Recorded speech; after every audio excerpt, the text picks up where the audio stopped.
किसी भक्त ने महात्मा से पूछा कि भगवान का मिलन कैसे होता है।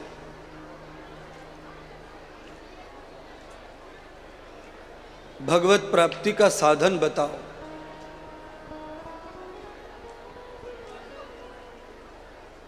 महात्मा ने कहा कि ये 5 पत्थर सिर पे रखो और इस पहाड़ पर चढ़ो।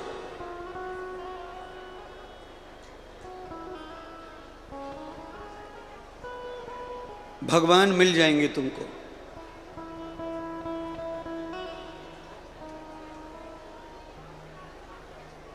साधु की बात मान करके भक्त 5 पत्थरों को सिर पर बांधता है और पर्वत पर चढ़ना शुरू कर देता है।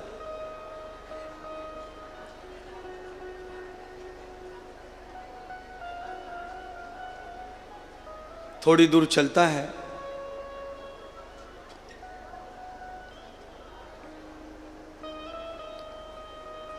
वजन ज्यादा होता है। गुरुदेव से कहता है मुझसे नहीं चला जा रहा, बहुत वजन है। संत कहते हैं कि एक पत्थर कम कर दो, एक पत्थर उठा दो।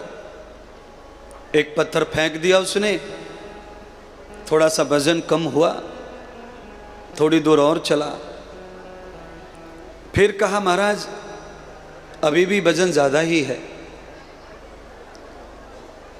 इतना बोझ लेकर नहीं चला जाएगा, पर्वत पर नहीं चढ़ा जाएगा। साधु ने कहा, गुरु ने कहा कि एक और पत्थर कम कर दो।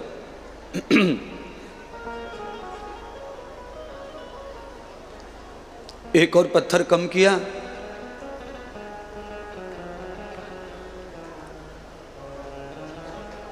थोड़ी दूर चलने पर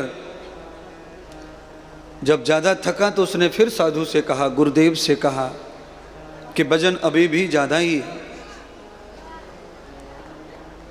तो एक और पत्थर कम करो।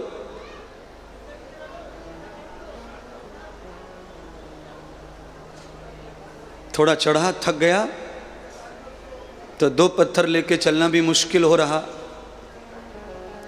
फिर से गुरुदेव से कहा कि अब नहीं चला जाता पत्थर लेकर,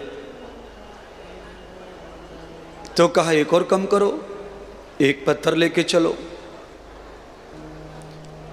भक्त ने सारे पत्थर जो है धीरे धीरे उतार दिए, वजन कम हो गया, बोझ कम हो गया। एक ही पत्थर बचा, पर अब उस पत्थर को लेके भी वो चल नहीं पा रहा।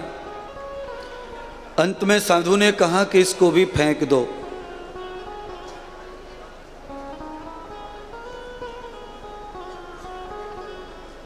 पांचों पत्थर जो साधु ने लाद दिए थे, एक एक करके सब पत्थर उसने फेंक दिए गुरु आज्ञा से।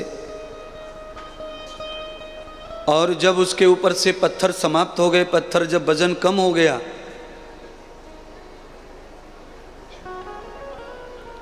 फ्री हो गया, तो बड़ी शांति से पर्वत पर चढ़ गया और मंजिल प्राप्त कर ली।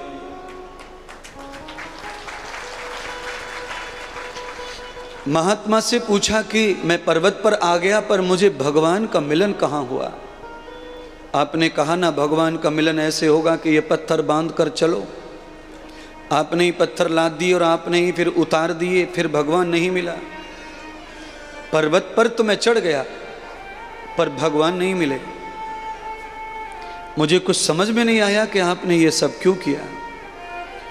गुरु ने शिष्य को समझाते हुए कहा कि जैसे तू 5 पत्थरों का बोझ लेकर पर्वत पर चढ़ने में असमर्थ हो रहा था, एक एक पत्थर का बोझ तू कम करते हुए पर्वत पर चढ़ता गया, और जब सारा बोझ तूने उतार दिया तो पर्वत पर सहजता से तू चढ़ गया। ऐसे ही संसार का बोझ लेकर के अगर कोई भगवत प्राप्ति की कोशिश कर रहा है तो वो थक जाएगा, पर उसे कभी भी भगवत प्राप्ति होने वाली नहीं है। गुरु ने कहा कि उस पत्थर की तरह थोड़ा थोड़ा करके संसार का बोझ कम करो।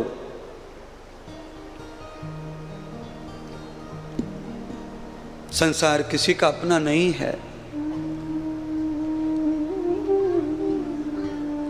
हम अपना मानकर संसार को केवल भोगते हैं, मानते हैं।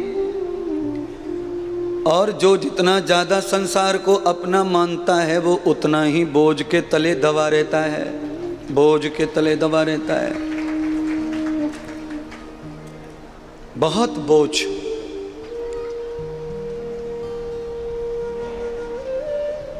आज हमारे एक शिष्य बड़े प्रिय हैं दिल्ली के, उनकी बहू को थोड़ी तकलीफ हो गई है, गर्भवती थी तो हॉस्पिटल गए, पेट वेट दुख गया, तो सुबह उन्हें वहाँ जाना पड़ा।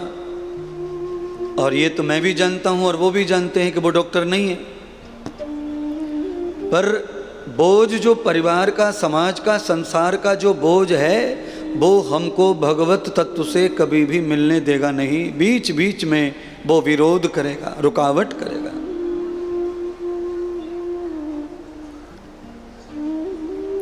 इसलिए संसार के बोझ को पत्थर का बोझ, मिट्टी जैसा बोझ, धूल जैसा बोझ समझकर जब भी भगवत प्राप्ति का मन हो तो इस बोझ को पहले हल्का करो। उदाहरण के रूप में इतना समझ लो कि हम थोड़ा थोड़ा बोझ कम करके आए हैं परिवार संसार का, तो वृंदावन तक पहुंच गए, कथा तक पहुंच गए। और थोड़ा कम करेंगे तो हो सकता है वहां पहुंच जाए जहां जाना चाहिए। जिनके ऊपर संसार का बोझ है वो नहीं आ पाए गुरु पूर्णिमा में। उनकी जिम्मेदारियां, उनके कोई काम, उनकी परिस्थितियां, बस उन्होंने पत्थर लाद रखे हैं।